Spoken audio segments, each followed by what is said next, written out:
Welcome to Roosevelt Live. Today we're going to start off by talking about a shooting of two Tampa Police officers that took place at about 2:15 a.m. Tuesday morning.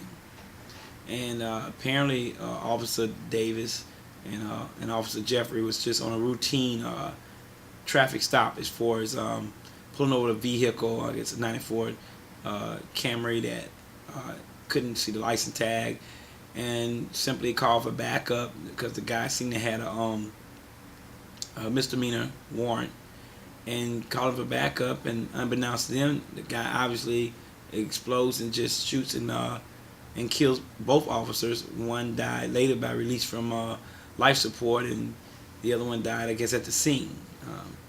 The guy took off running, and the driver, the female that was with him, I'm not sure about her involvement. I've heard a lot of people say that she shouldn't have got out of jail. She didn't get charged for anything.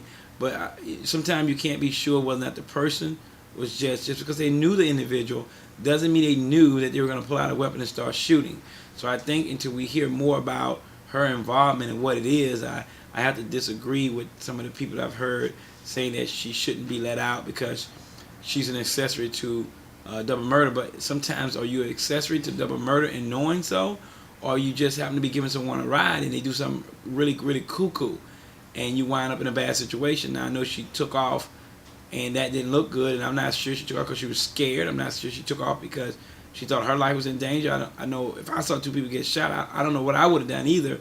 I think my reaction is to just get out of there. So I don't want to give her credit because I'm not sure what the scenario is right now. I just know that they have not charged her with anything, and they did release her. Now, they did say, the chief of police said that they might come back and charge her with something later on, and that could happen. But right now, I want to just set that aside as far as, people going out saying she should not be out, she should not be on the street.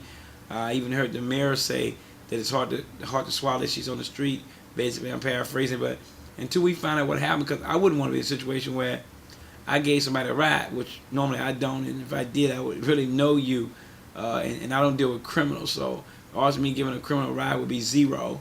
But if I did do something strange like that out of the norm, and someone went crazy and shot someone, first of all, I'm going straight to the police station because I'm innocent, and I'm going to tell my story right off the bat, so we can go on and get the people that are guilty.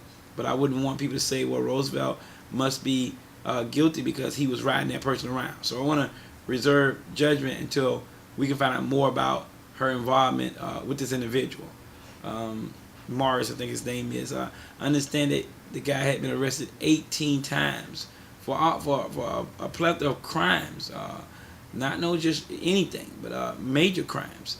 And he just got out of prison in April of this year.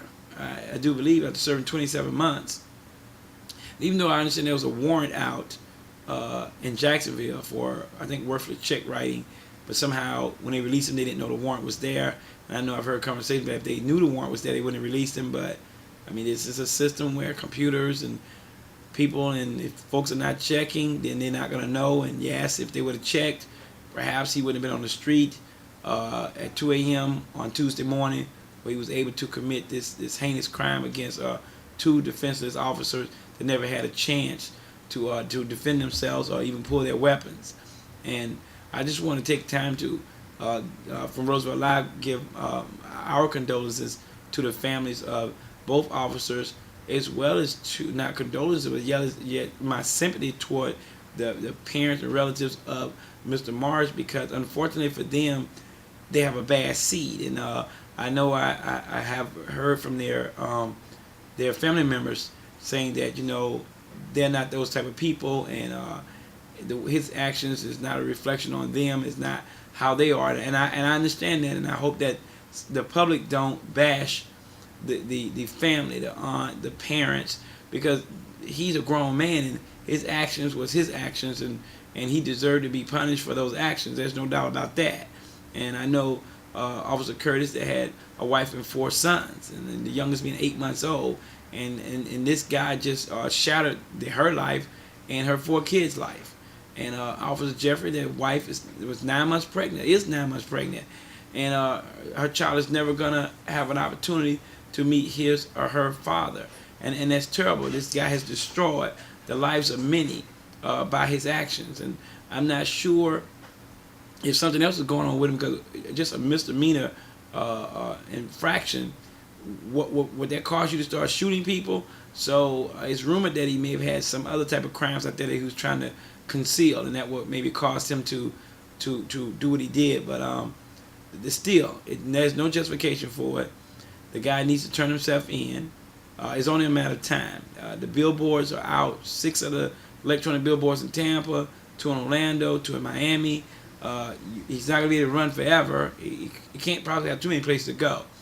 And if he doesn't, take his own life, then eventually, if he doesn't turn himself in without some type of resistance, then he may have his life snuffed out of his own accord. If he resists arrest, after all, he is definitely armed and definitely dangerous. And within since 2 a.m. Tuesday morning, the reward for the lead to the capture of this individual is at $95,000. That's a lot of money in a short period of time. The FBI, the police department, the sheriff department, other law enforcement officers from other counties around the state, everybody's involved in this. This is a large manhunt, and I don't know how long he think he can go, and I don't know what his thinking was when he pulled that trigger. But at this point, he has to pay for what he's done, whatever means necessary. If he doesn't voluntarily come in and turn himself in, then obviously there's no officer in their right mind is going to take the chance and let him get the drop on them. So I know I heard a lot of people say that, well, they'll never get taken alive. They will get him, they will shoot him, they will do this, they will do that.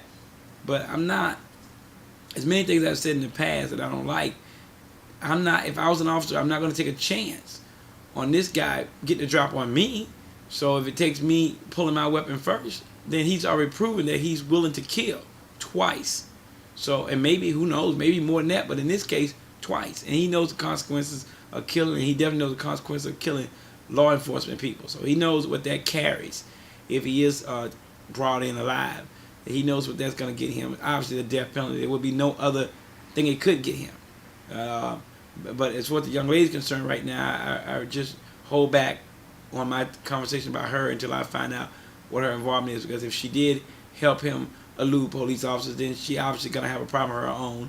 And if she did, we do find out, or they find out that she had more involvement than what they know right now, apparently they don't know enough or have enough information to get them anything else. But she's not going anywhere. They're watching her. But again, the family's all been destroyed forever. They're never going to be able to come back from this. And this is the 3rd police officer that's lost his life in the last, I think, 8 to 9 months here in Tampa. So it's just a conversation today about the things that are taking place here locally. And I just wanted to make that the first topic because it is an issue. And anybody out there that's watching, that knows this guy, that knows where his whereabouts is, we all trying to do the same thing. Get the guy off the street. Don't just look at it as the police did something and, I'm not going to help because of this, that, and the other. Because this guy shot and killed 2 people, not 2 people of any race in particular. I could assure you he would have shot anybody that he thought was going to bring him in. So people that are out there that may be thinking that they don't want to help the police, you're not helping the police, you're helping yourself, because we have a guy that's desperate and dangerous that is in the streets. And I don't know how you sleeping at night. My doors, I'm definitely being more vigilant, talking to my family about watching the door, watching the area. This guy's desperate, and he's going to do anything he can to survive on these streets. So it's not just watching out or looking out for the police. It's actually looking out for yourself and your own family. The quicker we get this guy off the street, the better and safer the streets will be in Tampa Bay or wherever he's at in the state of Florida, even if, God forbid, he's made it outside the state of Florida, and we hope that's not the case. Let's get this animal off the streets. Let's do it today. Send your emails out to, I'm sorry, you can send your emails out to me at liveroosevelt@gmail.com, or you can go out and check out segments of the show, YouTube.com/Roosevelt Live. Those are my opinions. I would like to hear from you. Tell me what your opinions are, and maybe they're the same, maybe they're different.